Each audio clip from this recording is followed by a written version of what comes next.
Ok les amis, comment ça va les merengues? J'espère vous retrouver au meilleur de votre forme comme toujours. Et on va commencer cette série de vidéos UEFA Open Media Days avec la première partie de la traduction de la conférence de presse de Carlo Ancelotti en vue de cette finale de Ligue des Champions face au Borussia Dortmund. C'est parti, let's go!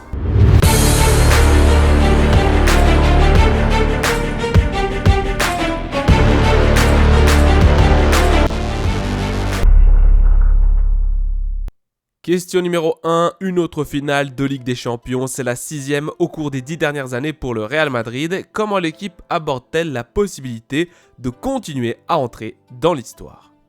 Carlo répond, eh bien avec toute l'excitation du monde, ce qu'une finale exige, c'est de bien commencer la semaine, de bien s'entraîner, d'être calme, confiant, tout ce qui est positif.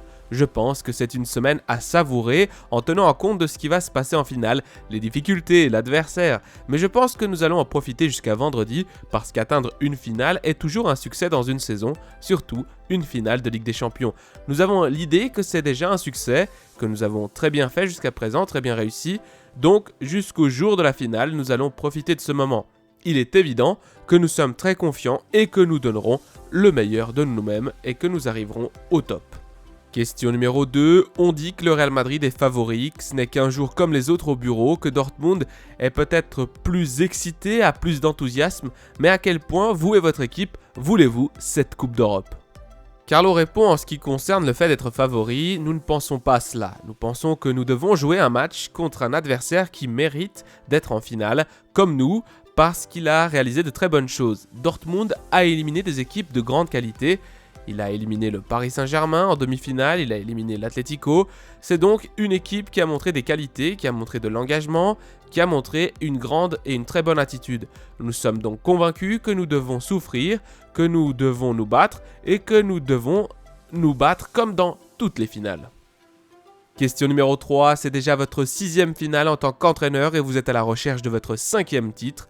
Voyez-vous une grande différence entre le Carlo Ancelotti qui a joué cette première finale ou qui a entraîné Milan et le Carlo Ancelotti actuel 20 ans plus tard?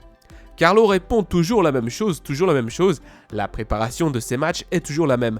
Comme je l'ai dit, une grande excitation et aussi le bonheur de pouvoir être là et être à nouveau le protagoniste d'un match qui est le plus important de la saison pour tout le monde. Je suis ravi, excité d'être là et de participer à ce match.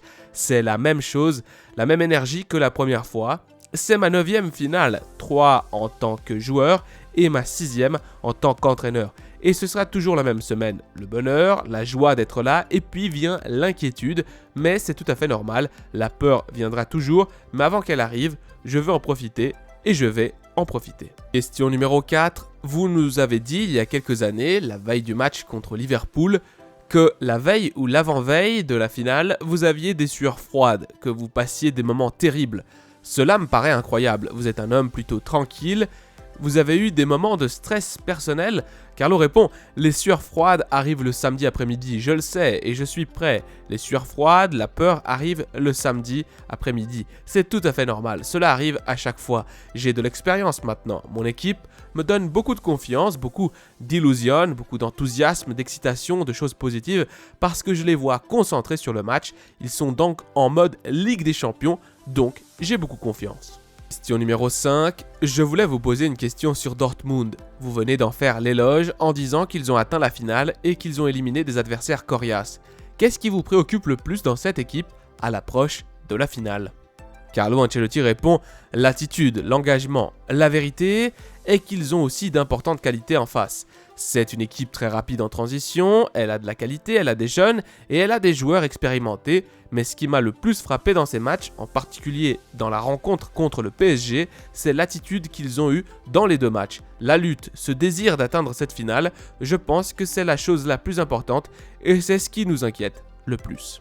Question numéro 6, pour en revenir un peu à la finale, à la veille et aux heures qui la précèdent, ce dont vous parliez avant, après tant d'années, avez-vous une routine pour surmonter cette peur et avez-vous des conseils à donner aux joueurs parce qu'il y a beaucoup d'heures entre le moment où ils se réveillent et celui où ils jouent le match? À être avec des gens, leur conseillez-vous d'être avec des gens et de parler?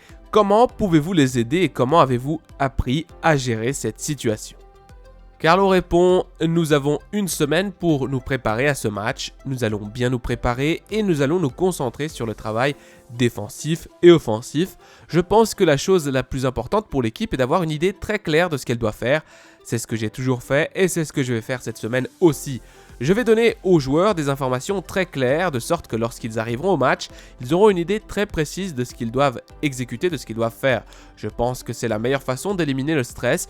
Lorsque vous savez ce que vous avez à faire, vous vous concentrez sur ce point et vous ne pensez pas à d'autres choses qui peuvent vous stresser. Numéro 7, sur le plan strictement sportif, il semble que tout soit clair. Vous avez dit que vous n'aviez aucun doute sur le plan personnel. Vous êtes superstitieux un peu. Dans le monde du sport, la superstition est de mise. Quelles sont les choses que vous allez préparer dans ce rituel que vous avez l'habitude de faire en finale ou avant une finale de Ligue des Champions, puisque vous avez de l'expérience? Quelles sont les choses que vous n'allez pas répéter? Et j'aimerais savoir si vous seriez capable de vous engager à faire quelque chose, une sorte de pari, si vous gagnez cette Ligue des Champions. Je veux dire, je ne sais pas, que les joueurs se rasent la tête, qu'ils se teignent les cheveux. Carlo sourit, rien de spécial, rien du tout. J'ai ma routine, c'est ce que je vais suivre, rien de spécial. J'ai un peu de superstition, c'est tout à fait normal, parce qu'on m'a appris que ne pas en avoir portait malheur. C'est juste pour ça, rien de plus. Comme je l'ai dit, je vais en profiter, nous allons en profiter, car nous sommes conscients d'avoir fait quelque chose de bien cette saison. Il faut mettre la cerise sur le gâteau en gagnant, c'est tout à fait normal. Question numéro 8. En 1981, Madrid a perdu sa dernière finale contre Liverpool. Vous aviez 20 ans à l'époque, mais depuis vous avez assisté à 8 finales, dont 2 avec vous comme entraîneur, 8 sur 8 sans échec. Quelle force peut avoir ce maillot pour que dans tous les types de finales, avec tous les types et contre tous les types d'adversaires, Madrid ait été jusqu'à présent infaillible? Carlos sourit et répond « Il est à la fois compliqué et très simple de répondre à cette question. Pourquoi ce club est-il si spécial dans cette compétition? Eh bien, parce que le club, je le crois, a créé son histoire autour de cette compétition et avec cette compétition. L'histoire du Real Madrid a commencé dans les années 50 avec cette compétition et pour le club, pour les fans, pour tout le monde et pour tous ceux qui sont madridistas, y compris nous qui sommes madridistas, comme les fans, c'est quelque chose de spécial. C'est donc une compétition où l'on est plus concentré, beaucoup plus focalisé. Question numéro 9, vous dites souvent qu'une partie du succès de cette équipe réside dans l'ambiance, dans l'atmosphère qui règne dans le vestiaire. Quelle est la contribution des vétérans à cette atmosphère et quelle est la contribution des jeunes joueurs à cette atmosphère? Carlo répond, les vétérans sont l'exemple à suivre. Je crois que la génération qui a atteint toutes ces finales jusqu'à présent a été celle de l'engagement, de l'attitude positive et les vétérans y ont contribué et continuent d'y contribuer. Et ils continueront à le faire à l'avenir. La vérité, c'est qu'une transition s'est amorcée ces dernières années. Les vétérans sont moins nombreux, mais il y a des jeunes qui vont prendre de plus en plus de responsabilités. C'est la croissance que connaît le club. Il se porte très bien, je dois le dire, parce que en plus de l'arrivée de nombreux jeunes joueurs de grande qualité technique, il y a aussi des jeunes joueurs qui ont compris ce qu'est le Real Madrid. Question numéro 10, je voulais vous demander quelle était la clé pour que votre vestiaire ne vous voie pas comme un grand patron. L'autre jour, Militao nous a dit qu'il vous voyait plutôt comme un père. Quels outils utilisez-vous et comment faites-vous pour que le vestiaire vous considère avec respect, qu'il vous voit comme une personne qui a de l'ascendant, mais plutôt comme un père? Carlo répond, je pense qu'un aspect fondamental de notre vie est la relation ou notre relation avec les gens. La relation interpersonnelle, c'est-à-dire la relation que vous avez avec votre famille, que vous avez avec vos amis, que vous avez avec ceux qui travaillent avec vous. C'est la chose la plus importante, basée avant tout sur le respect. C'est ce que je veux faire parce que je me sens bien en le faisant comme ça. Et rien, j'espère simplement que mes joueurs, les personnes qui travaillent avec moi le comprennent aussi. La réalité est la suivante. Pour moi, la relation interpersonnelle ou les relations interpersonnelles sont les plus importantes et sont plus importantes que les relations professionnelles. Question numéro 11. Vous avez parlé de stress, de bonheur, de concentration, beaucoup de choses qui se passent dans la tête. J'imagine que c'est l'un des aspects les plus importants de la transition entre votre rôle d'entraîneur du début et celui d'aujourd'hui. Travaillez-vous particulièrement sur votre force mentale cette semaine? Carlo Ancelotti répond « Honnêtement, je ne suis pas un psychologue, mais j'ai de l'expérience dans ce domaine. Je travaille dans les vestiaires et comme je l'ai dit, la relation personnelle est la chose la plus importante à mon avis. J'essaye donc de traiter les gens avec respect, non seulement en ce qui concerne les aspects techniques et tactiques, mais aussi en ce qui concerne la vie de tous les jours, la vie personnelle. Nous sommes dans un environnement de 50 personnes avec lesquelles nous travaillons Je reste d'ailleurs davantage de temps avec mes joueurs qu'avec ma femme ou mes enfants. Si l'ambiance n'est pas bonne, nous ne faisons pas du bon travail. Question numéro 12. Ces dernières semaines, vous avez donné beaucoup d'opportunités à Arda Güler. Il semble qu'il a profité de ces opportunités, il a marqué, il a fait ce qu'il devait faire. Il n'a jamais joué en Ligue des Champions ni dans une finale, donc il n'a pas d'expérience. Serait-ce un risque de votre part s'il devait jouer une partie du match de samedi ou non? Carlo répond à la question de façon un peu bizarre. Évidemment oui, parce qu'Arda a montré au cours des derniers matchs la qualité qu'il possède, le talent qu'il a. Il est évident qu'il peut être utile pendant le match. Il est évident qu'il... Oui, parce qu'il a une série de buts fantastiques, il a une précision de 100% à chaque fois qu'il tire, il marque, et je pense que c'est une option que nous avons.